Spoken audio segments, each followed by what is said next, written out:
abjuudhaan si argeera beektee baay'ee si jaalladhaa innaan bakka amantiin islaamaa kana ta'uun barbaade beektee. Allahu akbar. Abjuudhaan argite? Dhugaa rabbii dhugaa waaqayyo abjuudhaan yeroo lama si argeera jechuudhaan. Abo abjuun kan kee har'a gartee hiikameera kuna mul'anni kee dhugaa rabbii. Kanuma kuno. Abjuu miti har'a. Naa galata waaqayyo haa ta'u har'a si argadheera. Wallahi nama dhugaati. Kanaaf islaama ta'uun an barbaada bakka. Masha Allah. Tole islaama ta'u yani islaama ta'uun gaa jechuun waaqni tokko foloo godha jiran. Namni kun ni tokkoon kun folootti erga dhaaba'u viidiyoo. Himba. Inshaadaa hin qabannaa waluma agarsiifne Yesuus akka waaqa qabu akka nama ta'e wal agarsiifna. Badhaasaa koo paastara koo. Ayyee.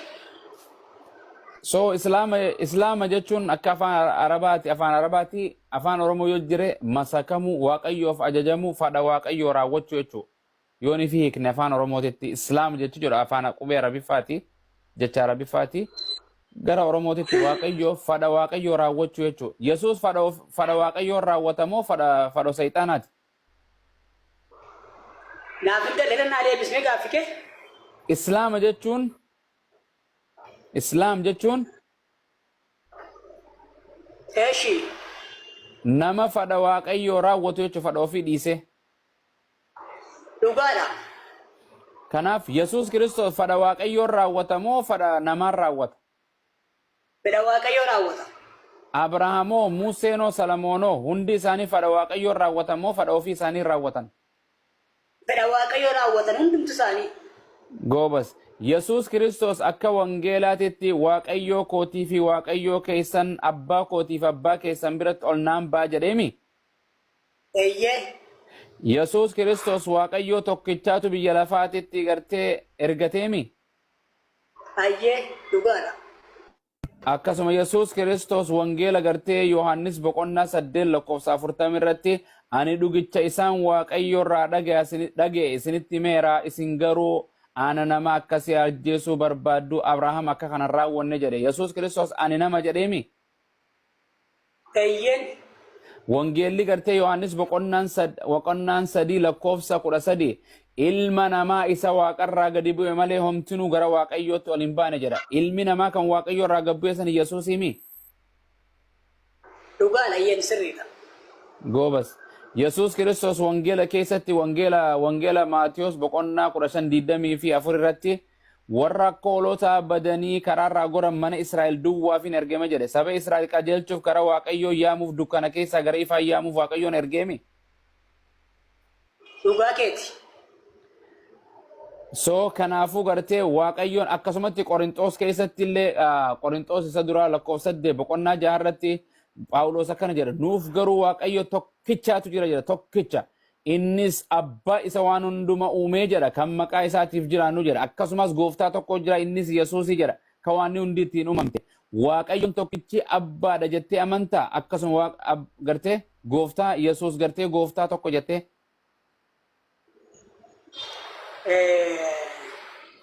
Yeroo tokko rena deebitaa kanarratti.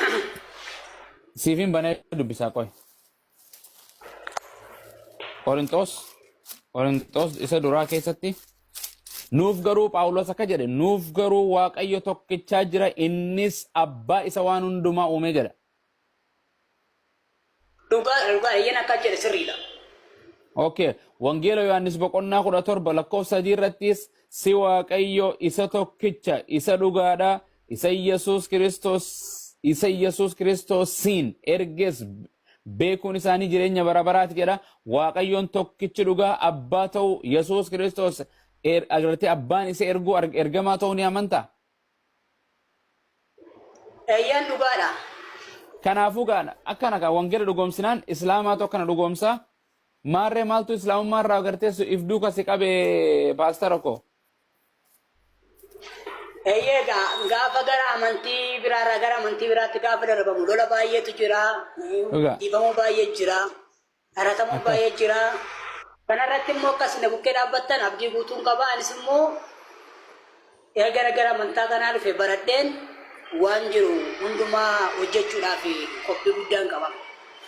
Nama lubbuun jiru wal argaa kun gooftaan lubbuun si jiraachise kakka keetii kakka kiyyaa meeqaa boqote biyyan itti hasalphatu jiruudhaan rabbi si fide meeqaatu rifeensa akka keetii kanaafuu wagartee biyya chaayinaa deemee gartee biyya maali turki birri ittiin baaftu ati siif haa jiraatu dhiifadhu filii tolchi kan rifeensa qabdu bareedduu akka ta'etti rabbi si haa kennu tole oromoo ta'uu shakkiin qabu kiristaana moo waaqeffata moo ortodoksii moo pheenxe laa dura pheenxeen ture amma garuu gidduu lamaana jira jidduutti bakka asirra jira kina olaa jiisas lordiidha dura amma immoo barnoota Allah yaasa amma leuma Jesus jechuun Lord jechuun gooftaa jechuu waan takka waaqa jechuu miti beeytu abiyyin gooftaa isaa gooftaa ani maatii tiyya keessa gooftaa isheen mucaan tun qaaliin tun mana kana keessatti isiin gooftaa addee gooftitti oli galee gooftaalee kan jira waaqaa fi lafarratti malaayikoonni gooftaa Salamoon gooftaa Daawit gooftaa Museen gooftaa Yesuus ragaa beektaa waaqayyo akka erguu isaatitti dhuga Yohaanis boqonnaa 30 irratti ani humna kootiin nama gochuu hin danda'uudha. Akkas abbaa koo irraa kan dhageetti nan farada firdiin ani faradulleen qajeelaadha anoo yaada koo duuka bu'uu hin barbaadu yaada isan ergee duuka bu'a malee jedha boo lafa kubar subhanallah kana dubbata Yesuus Kiristoos abbaan koo nan caala abbaan koo na caaloo jedha dubbiin ani dubbadhu kun kan kootii miti jedhe kan isan ergeeti Wangeela Yohaannis boqonnaa 8 lakkoofsa 40 irratti ani jedha Yesuus Kiristoos dhugicha isaan waaqayyo irraa dhageeyyoon isinitti himaa soba isinitti himuu jedhaan ana ilma namaa akkasii ana ilma namaa ajjeesuu barbaaddanii Abrahaam akka kana hojjenne maan ajjeeftan an dhugaan isinitti himaa minni no baak maaf na ajjeesuu na barbaaddanoo ani gartee dubbii waaqayyoon isinitti himaa jedhaan kanaaf inshallah yoo murteeffate shaadaa qabachuu obsaa koo ani tureen jira garuu murteessuudhaaf iddoo lamaan kanatti ragaa qulqulleeffachuuf ture malee ayyee shaadaa qabachuudhaaf kaafamuu amantiin lubbuudha waan ta'eef dhugaa keeti amantiin birriin hin bitamtu jireenya wallahi jireenya kana booda barabaraati malee soo kanaaf gara islaamummaa deemna waaqni tokko callaa ta'u hin du'u hin nyaatu jettee ni amantaa obsaa koo waan tokko ta'uu isaatti nan amana Yesuus Kiristoos ergamaa waaqayyooti malee waaqaa miti jettee amantaa nan amana wangeela irraa hin hubadhe wangeela irraa akkan hubadheetti tole Muhammadis ergamaa rabbiiti malee waaqaa miti jettee amantaa nan amana gara shaadaa deemna harka tokkicha na ol qabdu obboleessa koo rabbiin fayyaa sii kenne Allahu akbar harka mirgaati garuu waan asirraa kun akkam ta'a nikisaan asirraa kun waa takkasan waan gartee rabbiin waan islaamummaan dura takka itti sin gaafatu qaama kee oomiif miidhin keemikaalli wayii yoo jiraate deemsisuudhaaf yoo deddeesse islaamummaa keessatti wantoota san deemsisuudhaaf kan daran si miidhuu si dhufu mala kanaafuu rabbi irraa sin gaafatu badhaasaan kiyyaas dhufe maashaallah innis itti aanaa kana suutuma gartee yaalii qoricha waan irraa godhanin ink removal waan jedhe waa yoo jiraate Yesuus gartee hin jaalanna gartee waa takka so saniif inshallah harka kee kan mirgaa ol qabadhu maashaallah na jalaa jetta inshallah afaan arabaatiin oromiffaan achi booda jijjiirra badhaasa kanarra waa xiqqoo muutii kaaya inshallah badhaasa muutii kaadhadhooti hanqasu inshallah hayyee أشهد أن لا إله إلا الله وأشهد أن محمدا عبده ورسوله وأن عيسى عبد الله ورسوله أني رغان بها ربي توكو مالك أنك أنجبر منجرو محمديس غربيتش إساتي في إرجما إسا كنت مراتو إسا baradhe laphee kiyyaan dhugomse arraba kiyyaan dubbadheera Isaa yookiin Yesuus Kiristoos Rabbis miti ilma Rabbis miti ilma Maariyaam garbicha Rabbii fi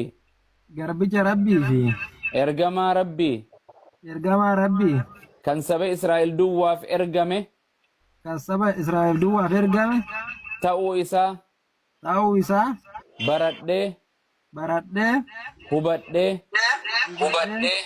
laphee kiyyaan dhugoomsee laphee kiyyaan dhugoomsee arraba kiyyaan dubbadheen jira arraba kiyyaan dubbadheen jira yaa rabbii kiyya yaa rabbii kiyya islaamummaa irra naa kennite kanarra na jiraachisi islaamummaa rabbi arra naa kennite kanarra na jiraachisi irratti na ajjeesi irratti na kaasi irratti na ajjeesi irratti na kaasi irratti na milkeessi irratti na milkeessi guyyaan xumuraa yookaan guyyaan firdiis guyyaan xumuraa yookiin guyyaa firdiis ni dhufa je'enaan amana ni dhufa je'enaan amana abiddaa fi jannannis ni jira je'enaan amana abiddaaf jannannis jira je'enaan amana jannata keenaa kenni jannata keenaaf kenni Allahu akbar hanga no baresa ko Allahu akbar abootti maramtu sultaanatinaaf Allahu akbar akas ena jabes والله هاي عمري के सर पर ये सब मुआज